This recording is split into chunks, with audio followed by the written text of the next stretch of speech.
Hello friends! For our read aloud today, we're going to read When Lightning Comes in a Jar, written and illustrated by Patricia Polacco. This story is about a very special family reunion. Think about what a family reunion is. Think about what kind of things that you might do at a family reunion. Think about if you've been at a family reunion before. This little girl in this story is going to go to one. Let's read the story and find out what happens when she goes to the family reunion. When Lightning Comes in a Jar.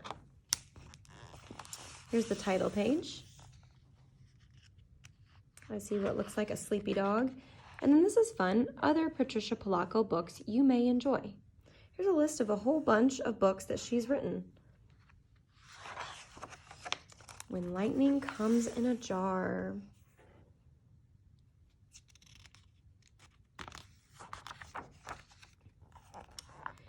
Today is my family reunion. I can hardly wait. My dad's side of the family will come soon. It's been ages since I've seen them all. Before, our reunions were always at my grandma's house, but this year it's going to be at mine. I'm so anxious to see my cousins, especially Lydia and Sandy. They will be wearing the same colors that we always wear at family reunions. They wore them at our last family reunion. Sometimes it's fun to match and wear all the same color. It kind of makes you feel like more of a family. Oh, how I remember that day. Grandma and I stood in her front window, waiting for my relatives to come. I can't wait to see them all, I said to her. I know, she answered. Will there be Jell-O like there always is? I asked. Yes, she answered. And baseball and croquet like there always is? And bag races too. I'm going to pause right there. I can tell from the reading that these two are having a conversation. And it's very important that you pay careful attention as to who is saying what in the story. You have to use what you think about the conversation that they're having to figure out who is saying what. So keep doing that as I read. And will you tell stories like you always do? I might, Grandma said, looking up at the sky. And we might catch lightning in a jar. Lightning in a jar? I asked. This was new. You should be thinking to yourself, who is telling the story? Is it the little girl or is it Grandma? It's the little girl. The little girl is telling the story. And then my relatives started driving up by the carload, one after another. Finally, the car I was waiting for rolled up and my 5 cousins piled out. Sandy, Freddie, Billy, Lydia, and Carl. Sandy, Lydia, and I squealed and ran for the porch swing, just like we always did. We held hands and pushed the swing with our bare feet. We told secrets that we had kept for a whole year. I told them about the lightning in a jar. Here's everybody pulling up to the house, seeing each other. They're all coming in to say hello at the family reunion. When my dad called out, "Who's going to help unload these baskets from the car?" we shouted, "We will," and lugged baskets full and heavy to the tables in the maple grove.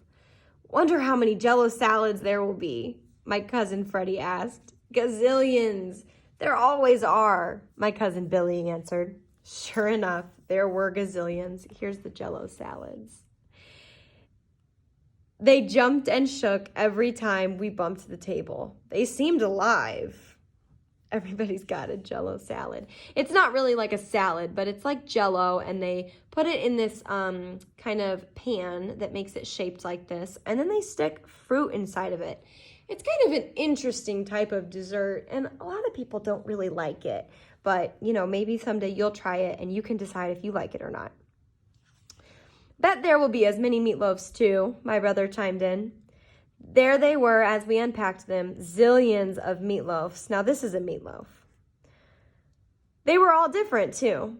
Each auntie had her own recipe, including Aunt Bertha, who made one with hard-boiled egg in the middle. When we cut it, there was a perfect slice of egg, like a giant eye. That's really interesting. I've never had that before. Our aunties and grandmas flitted around the tables like butterflies going from flower to flower. They perked up the lettuces or rearranged the tomatoes and set slices of meatloaf so they looked perfect. The aunties and the grandmas are getting everything set up. When Grandma and the aunties took off their aprons, we all knew it was time to gather at the table. We held hands. Uncle Waylon said the blessing, and then everyone sat down and dove into the food, piling it high on their plates, some as high as haystacks. My brother, Richie, was sitting with some older girls that came with our older cousins. He was acting silly. I could tell he liked one of them. Embarrassing. When we thought our cousins couldn't eat anymore, when we thought we couldn't eat anymore, Grandma and my aunties put their aprons back on and started getting all of the pies and cakes from the kitchen. There was something magical about Grandma and her sisters this day. They knew something they weren't telling. I did wonder how Grandma was going to catch lightning in a jar, and every so often I'd stop and ask her how. She'd just smile and say, "Easy.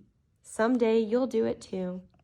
Everyone looks like they're having a really nice time. Everybody's eating, they're talking with family, they're catching up. They're doing the things that you would normally do at a family reunion. After we ate, it was time for the annual baseball game. My dad and uncles against us kids. "Batter up," my dad called out as my cousin Billy stepped up to home plate. Lucky he was on our team. He could hit anything. When he was out at field, he'd leap into the air and make impossible catches. "That kid can jump higher than a cow's back," our uncles used to say. First pitch out, Billy hit the ball so hard it clean disappeared. We thought we saw lightning as it hit the sky. Maybe the lightning was on its way. Was that what Grandma was going to catch in a jar?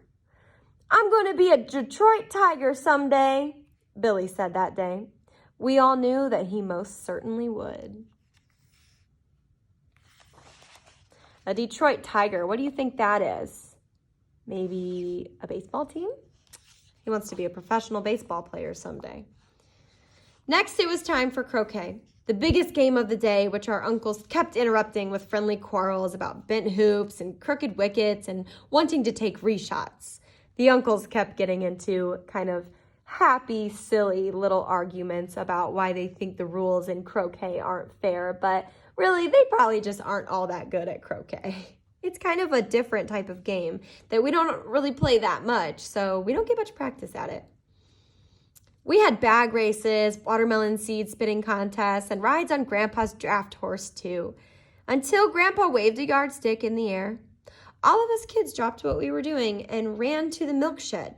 We knew it was time to get measured. We did this every year. I liked looking at the marks of my grandma and her sisters and brothers on the same doorway, some shorter than mine. Hard to imagine that once they were little, just like me. They're going to measure how tall each other are. See how much they've grown.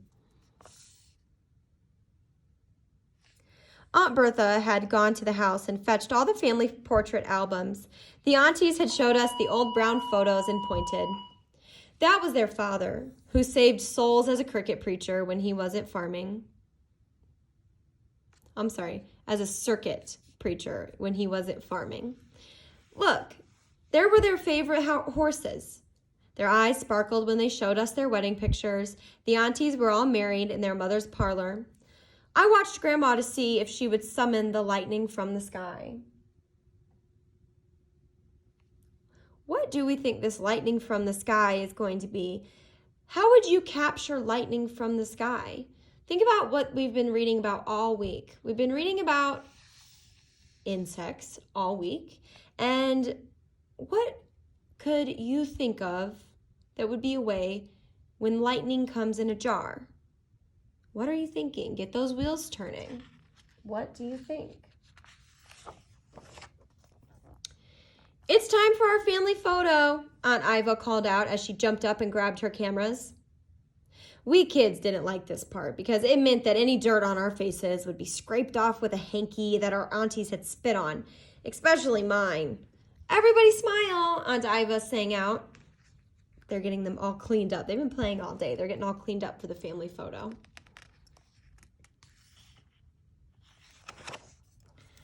After this, the kids started to chant, "Stories, stories, stories, please." Grandma and her sisters and brothers started quiet and slow. Uncle Ernest told about milking cows faster than lightning. Grandma told about how she and her sisters walked 7 miles to a one-room schoolhouse over in Lock Center, and how each one of them taught in that same school. And then there was some quiet as Aunt Iva started fanning herself. Oh, let me read that again. Then there was some quiet as Aunt Iva started fanning herself. We knew she was getting ready. I remember the day I was driving the rig home from school and I came upon a real rattlesnake. We all looked at one another. Rattlers weren't around these parts, so we knew this was going to be good. That thing was all coiled up and shaking its tail. Not a rattling sound, something more like a loud buzz. Bella Horse just stood there and shook. "What did you do, Aunt Iva?" we asked. "Well, sir, I stepped out of the buggy, took my umbrella, and put it smack in the middle of the snake, all coiled up. It just wrapped around that umbrella. I knew if it struck me, I was a goner." We all leaned forward. We can tell when they say we all leaned forward that the kids are really interested in reading and hearing this story from Aunt Iva. So I picked up the umbrella and gave it a sharp jerk and flung that snake into Cecile's potter's field. Then I jumped into my buggy and galloped home like the wind. Means she went home really fast. All my aunts and uncles laughed. Then a flicker of heat lightning sprang out of the horizon. Finally that lightning is here. The air didn't move. Was some magic going to happen? Aunt Ada fluttered her fan. We knew she was getting ready to top Aunt Iva's story. Have I ever told you children about the time I took a ride in the first newfangled motor car out here in this country? No, we kids sang out. Well, sir, it belonged to Eddie Dunkel. My pa didn't approve of him, no, never, no how. He's a wild kid. He'd rave. Don't never want you to be seen with the likes of him. These people are a little bit country, so they're trying to show you that these words they're saying are a little bit like a country accent. They live out in the country. Then one day when I was walking home from the prayer meeting, he rolled up next to me driving the shiniest machine I'd ever seen. Aunt Ada stopped and fanned some more. What happened, Aunt Ada? We begged. Well, Aunt Ada crowded. I climbed right into that thing, and Eddie shifted that contraption, making a terrible sound, and that roadster almost leapt out right from under us. It went so fast, my hat blew clean off. We were almost going 40 miles an hour.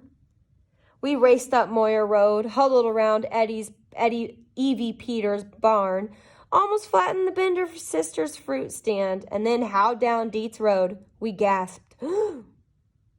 And when we skidded stop right in front of Pa's barn, there he was, just a-standing there. She stopped again and fanned herself. What did he do, Aunt Ada? What happened? We all pleaded. Not a blessed thing, she answered, and laughed so hard she almost dropped her lemonade. Heat lightning flickered again. There was a low rumble of thunder off in the distance. So they're sharing these stories with their family members. The kids love to hear these stories. They think they're so fascinating. Now I watched my grandmother. She smiled and gave me a wink. It was her turn. Well, sir, Grandma began. I was but a girl out plowing, helping Pa with the field. His team could pull those rows straight as an arrow.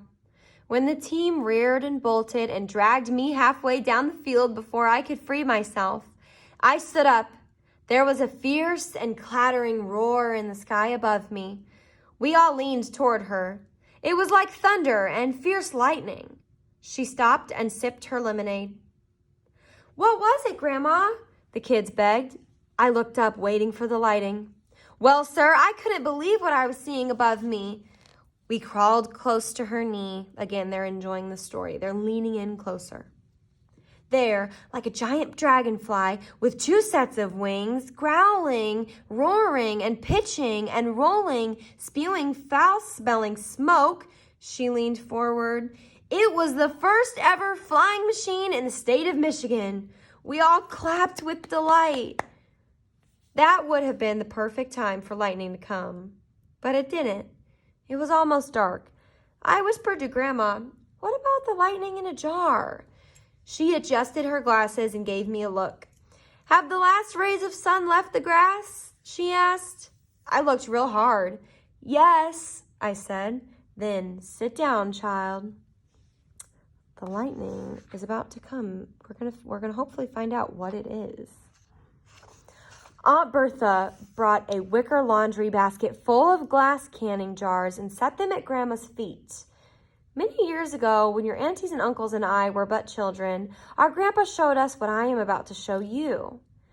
They're passing down a tradition.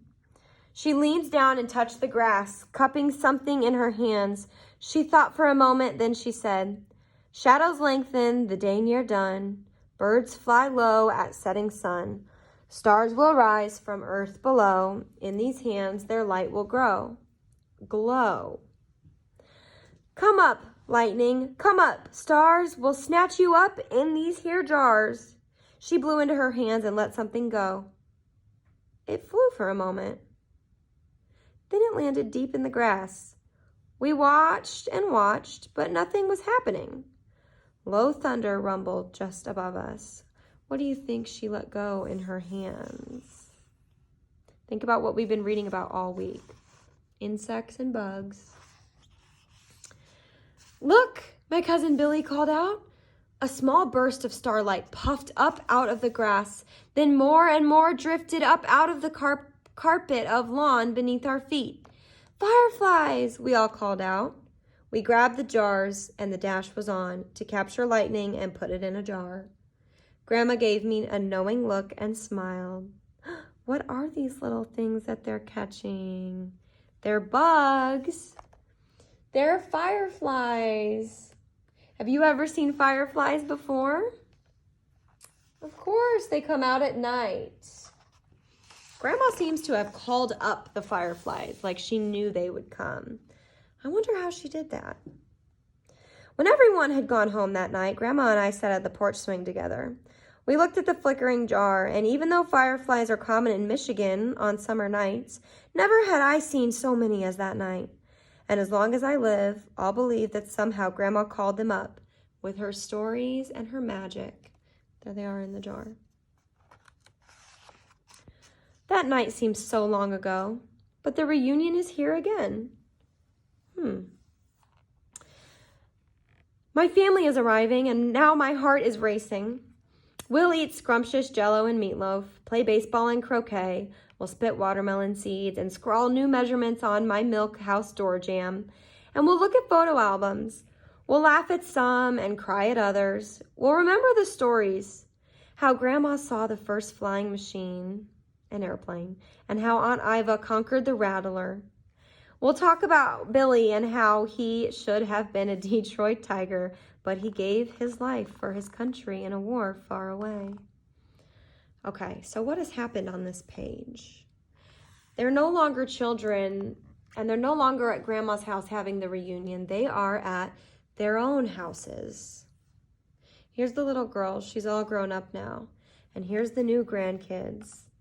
And I don't know if you noticed, but they said that we'll talk about Billy and how he should have been a Detroit Tiger, but he gave his life for a country in a war far away. He was a soldier. They're carrying on the tradition of the family reunion.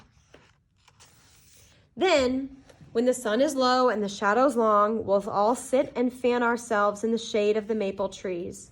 Only a new crop of children will gather at our knees. My father and my grandmother, my aunts and my uncles are no longer here. So now it is we who must tell their stories and bring them back for fleeting moments. They're letting the stories live on. Then I will show the children the magic that my grandma showed me. I'll call the stars from beneath their feet as they rise into the warm night air. These children will leap as high as cows back to gather them up. I'll send them home with full bellies, tired bones, and flickering jars in their laps. Their hearts will be overflowing, full of lightning, put there by folks who loved them even before they were born. Grandma knew this well. She also knew that someday they would tell their children about all of us and the magic nights we caught lightning in a jar. The end. It says, come to a family reunion when lightning comes in a jar. All right, that is the end of the story.